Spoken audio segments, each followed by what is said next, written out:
Hari Om. This is an online satsang given to us by our Guruji, Swami Nishpruspandan. This online satsang was recorded on the 3rd of December 2023. Please leave a like, subscribe and comment if you find this video insightful. We are accepting feedback, so you may also leave those in the comment section below. Without further ado, let's start the video. Hari Om. हमारी क्या बात चल रही थी कि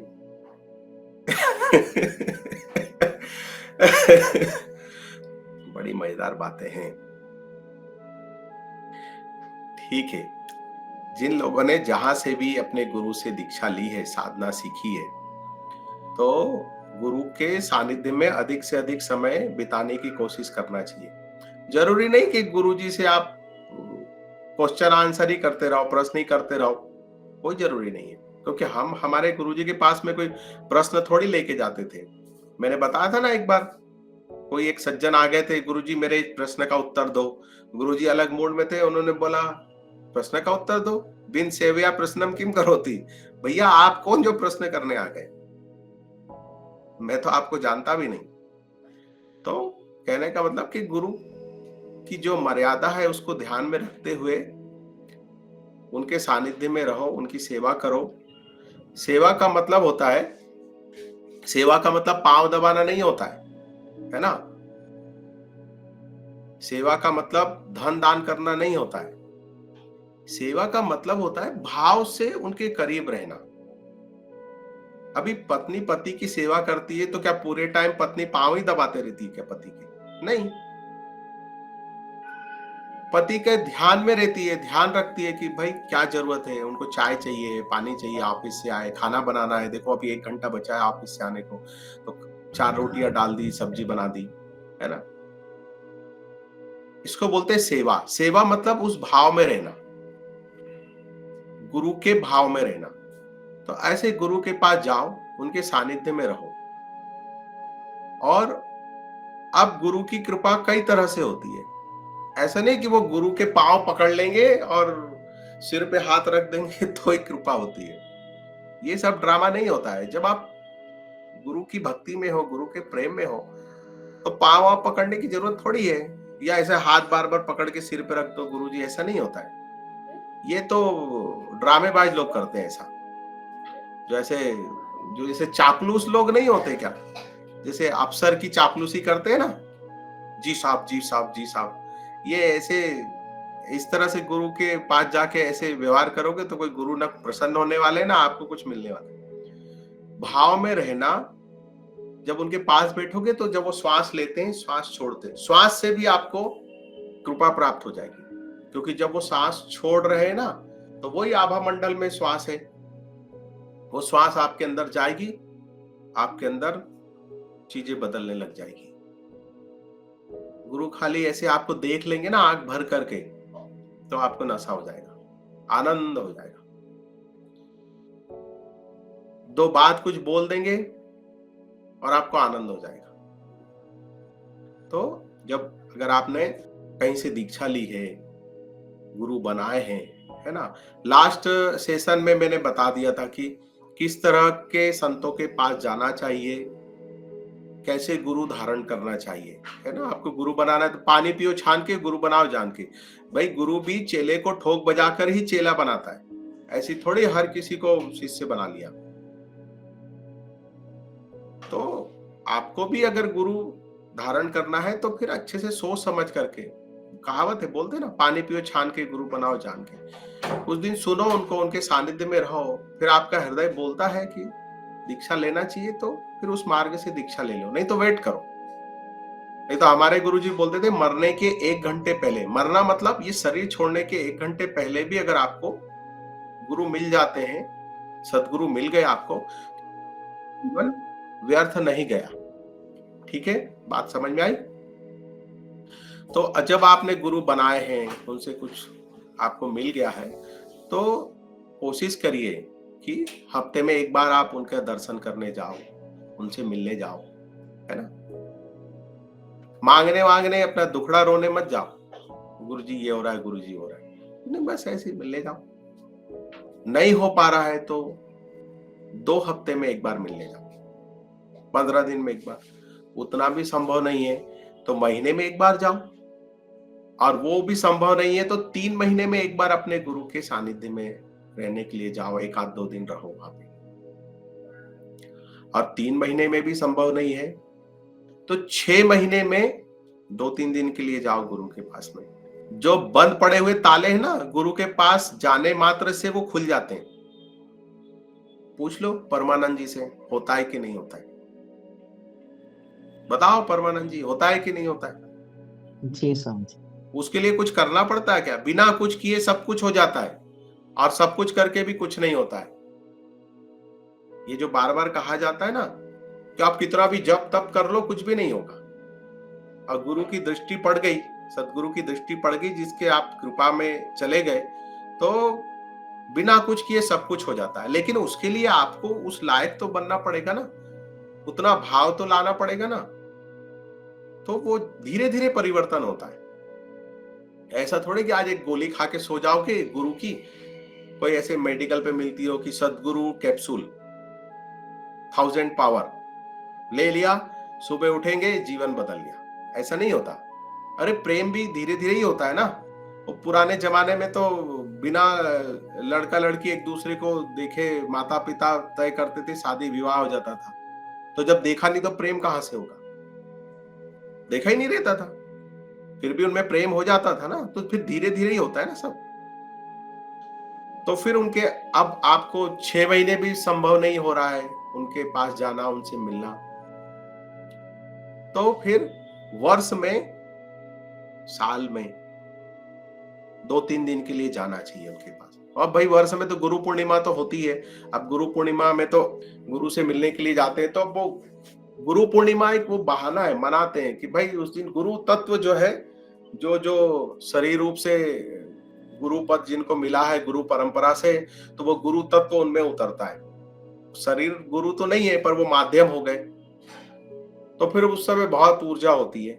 लेकिन फिर व्यक्तिगत चर्चा ज्यादा नहीं हो सकती क्योंकि भीड़ ज्यादा होती है ना, सब तरह के लोग आए रहते हैं। कई बार हम भूल जाते हैं भाई, साधना बराबर करते करते हम संसार में ज्यादा वो हो जाते हैं, तो हम भूल जाते हैं कि भाई साधना में कुछ मिस्टेक तो नहीं हो रही है, बराबर आनंद नहीं आ रहा है, मतलब क्या कमी है। वो कमी गुरु के पास जाके दूर करवा लेना चाहिए। जैसे अभी निरंजन जी आए थे, है ना, अब वो फिनलैंड से आए ना, और 2 दिन रहे, 1 दिन 2 दिन, 2 दिन में ट्यून हो गई गाड़ी, अंदर की घड़ी ट्यून हो गई ना। तो अब वो जो फोन पे नहीं समझा पा रहा था मैं, जो नहीं हो पा रहा था, तो इधर आके भाई फेस टू फेस चीजें समझ ली, आनंद होने लग गया। नहीं तो कई बार होता है शुरू शुरू में साधना मिली, खूब मजा आ रहा है, खूब आनंद हो रहा है, और फिर धीरे धीरे साधना में आनंद होना बंद हो जाता है। तो वो क्यों हो जाता है? हमारी अपनी समझ कम पड़ जाती है, हम उसको सही तरीके से नहीं कर पा रहे हैं, या क्या अड़चन आ रही है वो क्लियर हो जाए। हम ही बाधा है, परमात्मा और हमारे बीच में कौन बाधा है? हम स्वयं ही बाधा है। तो जितना फॉग क्लियर होगा, मन की धुंध जितनी साफ होगी, उतना साफ सूरज दिखाई देता है। बस ठीक वैसे ही है। और गुरु इसलिए भी नहीं धारण किए जाते हैं। बहुत से लोग सोचते हैं गुरु कर लो तो हमारे सारे पाप धुल जाएंगे। तो ये तो बड़ी विचित्र बातें हैं। अब इस पे तो हम ज्यादा चर्चा नहीं करें तो ही अच्छा है।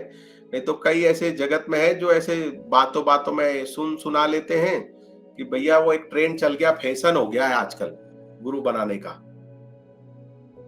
तो भैया इन्होंने किए तो हम भी कर लेते हैं, गुरु जी गुरु बना लेते हैं।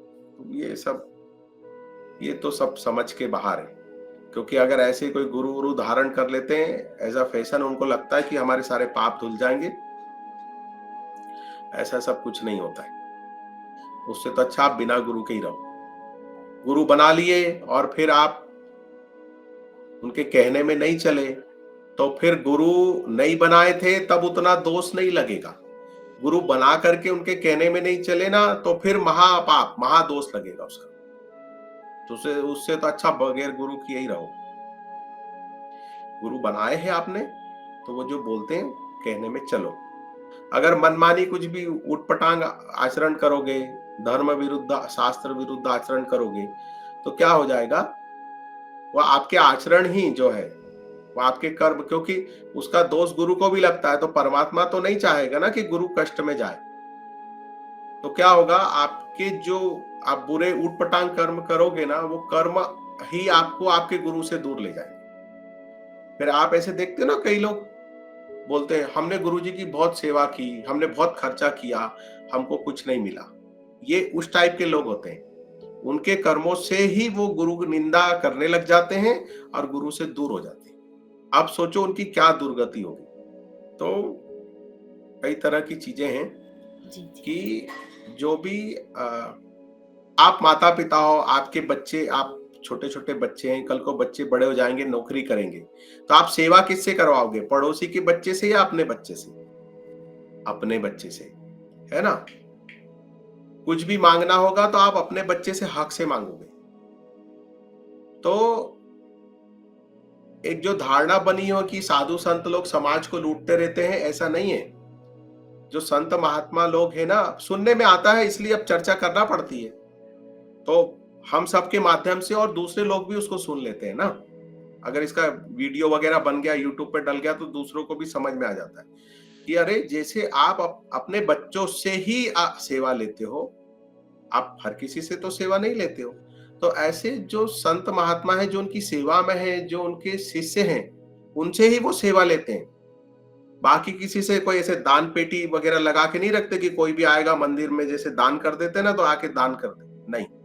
जो ऐसे संत महात्मा होते हैं ना, वो किसी से दान वान कुछ भी नहीं लेते, कोई चीज नहीं लेंगे, आपकी इतनी सी सुई भी नहीं लेंगे। जाओ, दर्शन करो, प्रणाम करो। हाँ, आपने दीक्षा ले ली है, उनके आप अपने बन गए हैं, आप उन पे अपना अधिकार जताते हो, तो फिर उनका भी आप पे अधिकार है। फिर वहां पे भी वो बोलते थोड़ी है, माँ बाप के बच्चों को पूरे टाइम बोलते रहते हैं मेरे लिए बनियान लाओ, कुर्ता लाओ, पेंट लाओ, चद्दर लाओ, नहीं ना। वो बच्चे जब साथ में रहते हैं तो बच्चों को ही पता है घर में क्या जरूरत है और क्या जरूरत नहीं है। तो जब अब आश्रम में गुरु के सानिध्य में साथ में रहते हैं, तो शिष्य अपने मन से करते रहते हैं जो भी सेवा करना रहता है। अब इसमें ये बातें कहां से आ गई कि ये हो गया, वो हो गया, उन्होंने ऐसे कर दिया, वैसा कर दिया? ये सब व्यर्थ की बातें है ना। मेरे पिताजी थे ना, वो तो उनके जीवन में कोई शिष्य नहीं थे, उन्होंने किसी को शिष्य बनाया ही नहीं। एक को शिष्य बनाया था, उसकी कहानी सुनाता हूं मैं। वो तो बहुत बड़ी, वो पीछे पड़ा था जबरदस्ती। तो पिताजी सेवा सबकी करते थे, कोई दुख तकलीफ में रहा तो उनको गुरु के द्वारा आशीर्वाद मिला था। अब गुरु से मिला था तो वो सिद्धि अलग होती है, और आपने कोई मेहनत करके सिद्धि के पीछे पढ़ करके कोई सिद्धि पाई है, तो उसके लिए हम मना करते हैं कि ऐसे चक्करों में नहीं पड़ो, नहीं तो आपके अंदर अभिमान आएगा। सिद्धियों के पीछे मत भागो, परमात्मा भगवत प्राप्ति के लिए आप चलो। अब मेरे जो पिताजी थे, उनके पास जो चीजें थी वो गुरु प्रदत्त थी, मतलब गुरु के आशीर्वाद से मिली थी। कोई उन्होंने सिद्धि पाने के लिए कोई साधना वाधना नहीं की, वो तो अपने गुरु की और साधु संतों की सेवा करते थे। तो उनको कुछ गुरु प्रदत्त, गुरु के आशीर्वाद से क्या चीजें मिली थी? अगर किसी को सांप ने काट लिया, बिच्छू ने काट लिया, या अब मैं यहाँ कहूं या नहीं कहूं, थोड़ा सोचना पड़ता है। जैसे अभी वो बोलते हैं ना, भूत प्रेत बाधा हो जाती किसी को कुछ, तो वो ऐसे आके एक चाटा मार देते थे, वो ठीक होके चले जाता था। ऐसे बचपन में हमने तो ऐसे देखा है कि लोग ऐसे बिच्छू काटा, ऐसे उठा के ला रहे हैं और वो तड़प रहा है, चिल्ला चोट कर रहा है, अरे माँ मर गया, अरे अरे ये वो, ऐसे जोर जोर से वो हो रहा है। और पिताजी के पास में आए और पिताजी ने उसको एक थप्पड़ मारा और बोला बता कहाँ काटा है?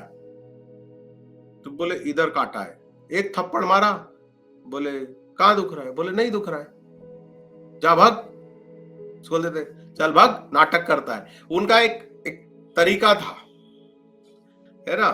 वो थप्पड़ मारते थे और फिर बोलते थे आ गए साले, नाटक कर रहे हैं, भगो यहाँ से, चलो, और भगा देते थे।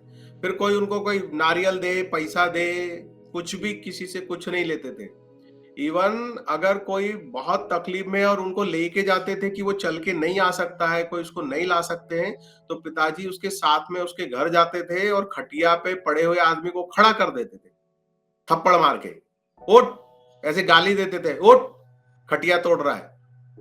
और लोग उनको ऑफर करते थे कि भाई नहीं, पानी पी लो, चाय पी लो। तो जिसके घर जाते थे, जिसकी सेवा करते थे, उसके घर का पानी भी नहीं पीते थे, चाय भी नहीं पीते थे, बीड़ी भी नहीं पीते थे। वो बीड़ी पीते थे अब तो ऐसे बोलते बीड़ी भी नहीं पीते थे। लेना देना तो बहुत दूर की बात हो गई। और उनको गवर्नमेंट जॉब थी, उनके कोई शिष्य विष्य नहीं थे, उनको गुरुओं का आशीर्वाद था, तो वो करते थे। कईयों को वो स्वप्न में वो स्थान, उनकी धुनी उनी दिखती थी तो आते थे नारियल वारियल चढ़ाने, दर्शन करने की, हमको स्वप्न में ऐसी ऐसी जगह पे ऐसा दिखा, ढूंढते ढूंढते आते थे। तो कई ऐसी बचपन में कई विचित्र चीजें देखी है। तो एक एक सत्य घटना सुनाता हूं, फिर से वही कहूंगा, एक कहानी सुनाता हूं। एक सज्जन थे, उनकी पोस्टिंग झांसी में थी और वो रेलवे डिपार्टमेंट में थे। अब छोटा था मैं, तो इतना तो मुझे याद नहीं कौन सी पोस्ट पे थे। वो रेलवे डिपार्टमेंट में थे, इतना पता है। और उनको सरकारी क्वार्टर मिला था रेलवे का रहने के लिए। तो अब वो जो क्वार्टर मिला, उस क्वार्टर में रहते थे वो और अपनी नौकरी करते थे। तो एक दिन वो जो क्वार्टर में उनको पसंद नहीं आया, कुछ 2-4-6 महीने रहे और उनको दूसरा क्वार्टर चाहिए था। तो उन्होंने कुछ एप्लीकेशन वगैरह लगाई, उन्होंने कुछ किया, तो वो शिफ्ट किया, उनको एक क्वार्टर से दूसरे क्वार्टर में शिफ्ट किया। तो वो दूसरे क्वार्टर में जब रहने के लिए गए और रात को जब वो पेशाब करने के लिए उठे, तो सरकारी क्वार्टर पता है आपको कैसे होते हैं? सामने आंगन होता है और पीछे आंगन होता है। और पीछे का आंगन जो है बॉर्डर सील होता है, मतलब पूरा उसको बाउंड्री बनी हुई रहती है। उसमें सरकारी क्वार्टरों में आम का पेड़, जाम का पेड़ ऐसे लगे होते हैं, अगर आपको ध्यान में हो, किसी को कोई रहा हो तो। और सामने भी आंगन होता है और बीच में क्वार्टर बना होता है, मतलब आगे पीछे दोनों तरफ आंगन होता है। आप बगीचा बगीचा बना लो। तो वो उस क्वार्टर में रहने के लिए गए। अब रात को उनको बाथरूम लगी, तो उठ करके, तो बाथरूम पीछे के आंगन में बाहर होती है, तो वो उठ करके बाथरूम करने के लिए गए। तो उनको एक आदमी दिखा और जिसका सिर नहीं था। और वो ये सारे क्वार्टर रेलवे के किनारे बने हुए थे, रेल की पटरी के पास में, उधर कहीं झांसी में। तो वो शायद ट्रेन रेन में कट गया होगा, कुछ होगा। अब ये कहानी में कोई डराने के लिए नहीं सुना रहा हूं आपको ये, लेकिन सत्य उतनी ही है। उसका प्रारब्ध उसके साथ घट गया। अब वो कटी मुंडी का, मतलब खाली धड़ उसको दिखाई दिया, वो एकदम डर गया, उसके से ऐसे कांटे खड़े हो गए। तो वो डर के आकर के सो गया। अब इतना बड़ा आदमी, अब ये घटना आई गई हो गई। उसके बाद फिर उसको बुखार आ गया, डॉक्टर को दिखाया। अब वो बंदा सोता था ना, तो उसको कोई थप्पड़ मारता था नींद में, और वो ऐसा नींद में हु ही हु ऐसे कुछ तो भी आवाज निकालता था। तो घर वाले उसको, उसकी पत्नी ऐसे उसको जगाती थी, तो बड़ी ऐसे हिला के जगाती थी। जब वो नींद में से बाहर आता था तो मुंह टेढ़ा, गाल लाल, ऐसी स्थिति। और बाद में ये हो गया कि नींद में उसकी ऐसी उंगलियां तोड़ दी, बाद में ऐसे हाथ ऐसे प्लास्टर चढ़े हुए। तो वो फिर वहां से छुट्टी उट्टी ले करके फिर इधर आए पिताजी के पास में। उनको कहीं पता चला होगा, तो उन्होंने बताया अपने मुख से कि वो पीछे पीछे आया। यहाँ भी जब वो वहां उनका घर था कोई गांव में, तो जब वो वहां रहे, तो रात में जब वो सोता था ना, तो उस नींद में वो थप्पड़ मारता था और उंगलियां तोड़ देता था। तो उस व्यक्ति की ऐसी उंगलियां, सब ऐसी टूटी हुई उंगलियां थी, वो ऐसी आड़ी टेढ़ी उंगलियां लेकर के आया और बहुत रोया पिताजी के सामने कि देखो ऐसा, मैं अब मैं कैसे आपको बताऊं कि क्या होता है मेरे साथ। तो पिताजी ने उसका इलाज किया। अब कैसे इलाज किया, क्या किया, वो तो वो ही जाने। तो वो ठीक हो गया।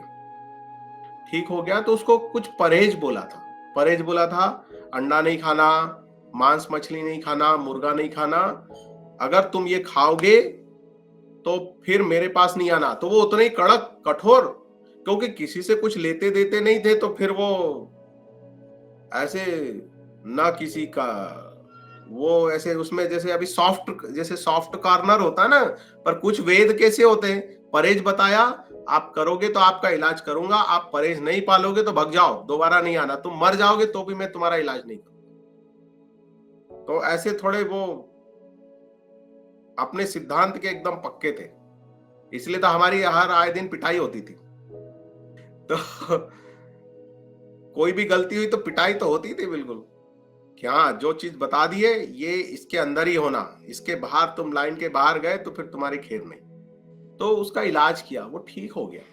ठीक हो गया तो वो पीछे पड़ गया कि मुझे आपको गुरु बनाना है। तो वो बोलते थे, अरे मैं कोई चेले वेले नहीं बनाता हूँ, मैं खुद ही चेला हूँ मेरे गुरु का, मेरे कौन चेला बनेगा। नहीं नहीं, मैं आपको गुरु मानता हूँ। ऐसे पीछे पड़ गया वो, बहुत पीछे, कई दिनों तक टालते रहे। लेकिन जब वो पीछे ही पड़ा रहा, पीछे ही पड़ा रहा, तो फिर एक उन्होंने, जैसे उनके गुरुजी ने उनको एक त्रिशूल बना करके दिया था धुनी में लगाने के लिए, तो उन्होंने भी ऐसी प्रेरणा से एक त्रिशूल उसको बोला बना के ला, और उसको त्रिशूल बना के उसको कहा तू भी ऐसे धुना लगा के और ऐसे ऐसे भक्ति करना, ऐसे नाम जप करना, ऐसे साधना करना, दे दिया उसको। और अब जैसे थोड़ी देर पहले अपनी चर्चा हुई थी ना, लोग गुरु बना लेते हैं ऐसे मजाक में, या फिर ऐसे फैशन चला है बना लिया। ये कोई हंसी मजाक है क्या? अगर शादी की है तो पत्नी के साथ निभाओ, पति के साथ निभाओ, नहीं तो मत करो शादी, ऐसी बोलते हैं ना। तो अब वो दीक्षा वीक्षा ले ली और वो चला गया। अब 4-6 महीने के बाद में वो आया और बोला मेरा पेट दुख रहा है। क्या बोला, मुझे उस व्यक्ति का नाम ध्यान में नहीं आ रहा है, ये जिसका ये सब पूरी स्टोरी में कहानी सुना रहा हूं। वो आया, बोले मेरा पेट दुख रहा है, पेट दुख रहा है। तो पिताजी ने उसकी तरफ देखा, बोले तुमने मुर्गा खाया? बोले नहीं। उसने क्या बोला, मैंने नहीं खाया। बोले तुम भग जाओ, तुम मत आओ मेरे पास में। तो उसको भगा दिया। 3 दिन के बाद उसकी हालत बढ़ गई, तो फिर पत्नी को साथ में लेके आया कि भाई कई बार काम आगे नहीं बनता है ना, तो बीवी को आगे कर देते। तो पत्नी को साथ में लेके आया, पत्नी ने हाथ पांव जोड़े, बोले बहुत तकलीफ में है। नहीं, बोले इसने मुर्गा खाया है, बोले तभी इसका पेट दुख रहा है। तो उसकी पत्नी धीरे से बोली गलती हो गई, माफ कर दो, क्षमा कर दो, ऐसा ऐसा था, मेहमान आए थे, उनको खाना था, तो उन्होंने जीत की, बोले कुछ नहीं होता है, ऐसा है वैसा है, और बना के खा। तो बोले फिर खाया तो खाया, ऊपर से झूठ भी बोला, नहीं तुम कुछ करो। तो पिताजी ने बोला इसके पेट में मकड़ियां हो गई है, जाओ तुम एक्सरा निकाल के ले आओ, इसके पेट में मकड़ी है और तुम एक्सरा निकाल के लाओ, जाओ। और फिर वो जावर से खंडवा आया, और उस समय में एक्सरे मशीन चलती थी ना, एक्सरा अभी भी होता है, अब तो खैर वो सोनोग्राफी ज्यादा यूज होती है, एक्सरा कम जगह यूज करते हैं।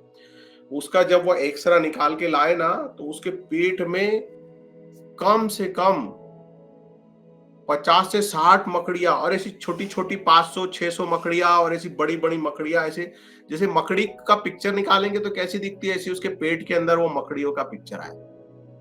वो इतना बड़ा एक्सरा निकाल के लाया, उसने दिखाया, और वो एक्सरा मैंने खुद अपनी आंखों से देखा था। वो ऐसा लाइट में दिखाया, बोले ये देखो इतनी सारी मकड़ी। तो बोले गुरुजी गलती हो गई, क्षमा करो। और डॉक्टर भी हैरान कि ये मकड़ियां कहां से हो गई, मकड़ी कोई किसी के पेट में मकड़ी होती है क्या? अभी देखो उसका प्रारब्ध कैसा। वो रोए गाए, लेकिन पिताजी टस से मस नहीं हुए, भगा दिया उन्होंने। तुम जाओ, तुम्हारी जो है वो कर्म तुम्हारे साथ में, मुझे कोई लेना देना नहीं। और जो त्रिशूल दिया था वो वापस लेके आना। और उनकी बड़ी बड़ी आंखें, सुरमा लगाते थे, गुस्से में बोला कल त्रिशूल दे के जाना। वो त्रिशूल वापस बुला लिया और भगा दिया। और उसके बाद फिर उन्होंने जीवन, मुझे याद है आज, जीवन में फिर कभी उन्होंने किसी को कोई ना चेला वेला बनाया, ना कोई शिष्य बनाया, ना कोई दीक्षा दी, कुछ नहीं। ऐसा उनका स्वभाव था। तो ये सत्य घटना बता रहा हूं मैं। तो मैं ही एक अकेला, वो पिताजी भी, वही पिताजी थे और वो मेरे गुरुजी भी थे। भाई अन्य मार्गों में तो और अलग अलग मुझे क्रिया परंपरा में गुरु मिले, उनसे दीक्षा मिली, वो भी प्रारब्ध था। और भाई पिता माँ गुरु होती, पिता भी तो गुरु होते ही हैं। तो आध्यात्म की जो सीढ़ी, पहली सीढ़ी है ना, वहीं से चढ़ी थी मैंने, उन्होंने ही चढ़ाई थी। तो इसलिए मुझे पता है, सारी चीजें पता है। लेकिन अब समय बदल चुका है, समय वो सब समय नहीं है, इसलिए सब प्यार से समझाना पड़ता है, बोलना पड़ता है। हमारे गुरुजी जितने भी मेरे जो गुरु परंपरा में अलग अलग जो गुरु हुए हैं, जितने भी मुझे गुरु मिले हैं, कोई ऐसे सॉफ्ट गुरु नहीं मिले हैं कि ऐसे आजा बेटा और प्यार से गोद में बिठा रहे हो और बात कर रहे हो। इवन पिताजी भी मेरे ऐसे नहीं थे कि कभी गोद में प्यार से बिठाया हो और कुछ बोला हो। एकदम स्ट्रिक्ट हर चीज के लिए, ऐसा बोल दिया ना, ऐसा ऐसे ही होगा। और अभी तो अगर किसी को ऐसा कुछ बोल दो ना तो भाग जाएगा आदमी, पलट के ही नहीं आएगा, हाथ जोड़ के बोलेगा मुझे कोई आध्यात्म नहीं सीखना और कोई गुरु नहीं चाहिए। समय बदल गया है, अब ऐसा समय नहीं रहा है। तो अभी तो प्यार से समझाना पड़ता है, प्यार में, बेटा ऐसे नहीं कर लो, ऐसे कर लो, ऐसे नहीं करो, वैसे करो, समझाना पड़ता है। और उतना आप गुरु का तेज झेल भी नहीं सकते हो, सहन भी नहीं कर सकते, उतनी क्षमता ही नहीं है। 37 डिग्री से 38 होता है ना, तो डॉक्टर को बुलाना पड़ता है, बॉडी का टेम्परेचर बुलाते हो कि नहीं, ठंडे पानी की पट्टी रखने लग जाते हो। तो इस साधना की ऊर्जा को कैसे झेलोगे? तो फिर गुरु ही धीरे धीरे धीरे धीरे आपको तैयार करता है। मैं अपने पिताजी को कभी ऐसे छू लूं ना, तो मैं उनसे बोलता था आपको बुखार है क्या पापा? तो वो बोलते थे नहीं, उनका शरीर ही इतना गर्म रहता था जितना नॉर्मल बुखार में आप लोगों का हो जाता है। कभी भी उनको छुआ, अगर उनके पास में, अगर उन्होंने कभी बोला कि लेट जा, कभी उनके पास में लेटे तो ऐसी गरम गरम लगता था उनके पास से। और हाइट में अच्छे पूरे थे वो। तो ये कहानी सुनाई कोई डराने के लिए नहीं सुनाई है, एक सत्य घटना है जो बताई आपको समझने के लिए कि अरे ये जीवन क्यों खराब कर रहे हो। अब साधना में नहीं लगोगे, अब भगवान की भक्ति में नहीं लगोगे तो कब लगोगे? आज से, अभी से, इसी क्षण से लग जाओ। ये मन है बड़ा बदमाश, तुमको रोज तांबे के बर्तन जैसा मांझना पड़ेगा, इसको रोज मांझना पड़ेगा। ऐसा नहीं कि आज मांझ लिया तो फिर बस बहुत है, ठीक है, नहीं। तो तांबे का लोटा होता है ना, सूर्य को जल चढ़ाते हैं या भगवान के लिए आप यूज करते हो, क्या करते हो? मांझ के रखते हो ना। अब 2-3 दिन रखा रहा, अगर आपने उसको यूज नहीं किया है तो उसको वापरने के पहले भी मांझना पड़ता है, क्योंकि वो डार्क हो जाता है, उसकी चमक चली जाती है। फिर उसको नींबू पीतांबरी लगा के रगड़ो। मतलब वही एक ऐसा है तांबे का जो बर्तन, पवित्र भी उतना ही है, सबसे ज्यादा, सोने से ज्यादा पवित्र तांबे को माना जाता है। मजेदार बात ये भी है। तो मन को परमात्मा भी कहा गया है और मन को दुष्ट भी कहा गया है, मन को माया भी कहा गया है, सब कहा गया है। और मन से ही, मन पवित्र हो गया तो मन से ही परमात्मा प्राप्त होता है ना। मन ही माया को काट देता है और मन ही माया है। तो ऐसी तांबा है कि सबसे महंगा सोना है, लेकिन तांबा इतना पवित्र धातु है कि पूजा पाठ में जो है तांबे के बर्तन का उपयोग किया जाता है ना। तो लेकिन कैसा है उसका, एक ये कि वो उपयोग करने के पहले भी उसको मांझो, उपयोग करने के बाद भी उसको मांझो। तो ऐसी मन है कि रोज उसको मांझो। और काय से मांझोगे? क्रिया, आप सब क्रिया योगी हो ना, तो क्रिया करो 3 टाइम। वैसे तो नमाज जैसे 5 टाइम क्रिया होना चाहिए, जैसे नमाज पढ़ते हैं ना, ऐसे 5 टाइम क्रिया होना चाहिए। एक बार मानस पूजा और अपना मंत्र जप और नाम जप, ये अपना 24 घंटे चलने दो। नाम जप करते करते, मंत्र जप करते करते सो जाओ, उठोगे तो अंदर देखोगे मंत्र जप नाम जप चल ही रहा है। लेकिन जो साधना दी वो करो, आप करोगे ना तो आपको कोई चीज डिगा नहीं सकती, कोई चीज भटका नहीं सकती।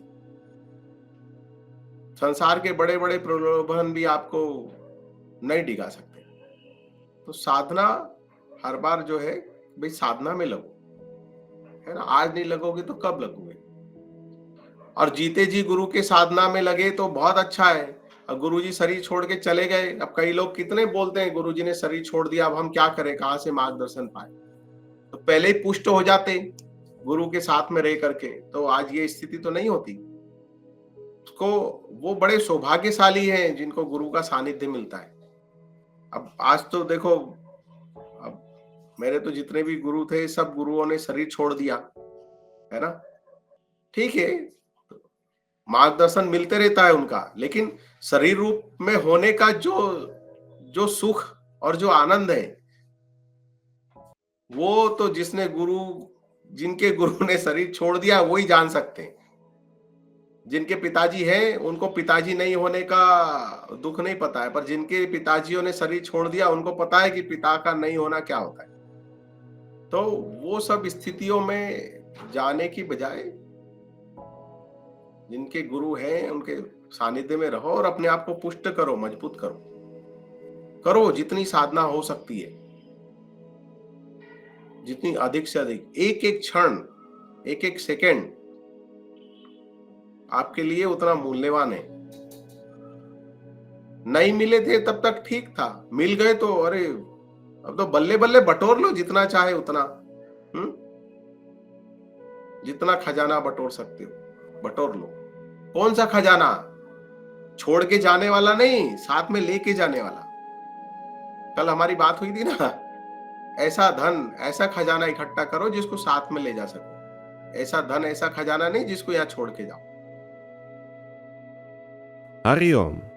Thank you for watching this video of our Guruji's online satsang. We hope you enjoyed it like we enjoyed bringing it to you. If you would like to see more content like this, then please subscribe to our channel, leave a like and a comment on this video. If you would have any question to ask from our Guruji, please leave it in the comment section below and we will transmit it to him. We have just started out making these videos and we know that our production quality is not the best it could be, as we are gaining more experience and better equipment in order to make these videos for you. If you have suggestions on how we could improve the quality of our videos, you can leave those in the comment section below or send them to our email, which is in the description of this video. And if you would like to meet with our Guruji or to get initiated into Kriya Yoga, then please contact us through the contact detail that are shown in the description of this video. And don't forget to share this video with your friends so that they could also have the opportunity to hear our Guruji's sacred teachings.